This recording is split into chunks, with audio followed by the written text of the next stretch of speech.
প্রথম আসনটি অর্ধ মৎস্যেন্দ্র আসন। এই আসনটি স্নায়ুতন্ত্রকে ভালো রাখতে এবং স্নায়ুতন্ত্র রিলেটেড যত সমস্যা থাকে সেগুলো ঠিক রাখতে সাহায্য করে। এটি একটি বডি টুইস্টিং আসন। যেভাবে আসনগুলি দেখানো হচ্ছে ঠিক সেভাবে আসনগুলো বাড়িতে প্র্যাকটিস করুন এবং আপনারা কেমন আছেন আমাকে অবশ্যই কমেন্টসে জানান। আমার এই আসনগুলি দেখে এবং ভিডিওগুলি থেকে যদি আপনারা উপকৃত হয়ে থাকেন তবে অবশ্যই আপনার বন্ধুদের সাথে শেয়ার করুন যেন তারাও উপকৃত হয়, এবং ভিডিওটিতে লাইক করুন। চ্যানেলটি সাবস্ক্রাইব করে রাখুন পরবর্তী সকল এই ধরনের ভিডিও দেখার জন্য। Next, side bend. Normal breathing এর সাথে সাথে বডি যেন সম্পূর্ণ স্ট্রেচ হয় সেদিকে খেয়াল রেখে এই আসনটি করতে হবে।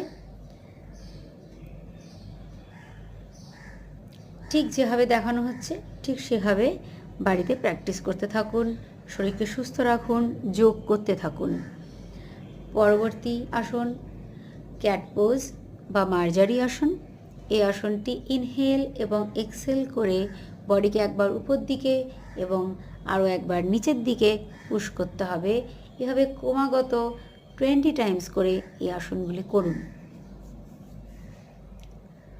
এবং সর্বশেষ ভ্রামরী প্রাণায়াম। এই প্রাণায়ামটি যথেষ্ট উপকারী স্নায়ুতন্ত্রের জন্য, ভালো ঘুম হতে সাহায্য করে,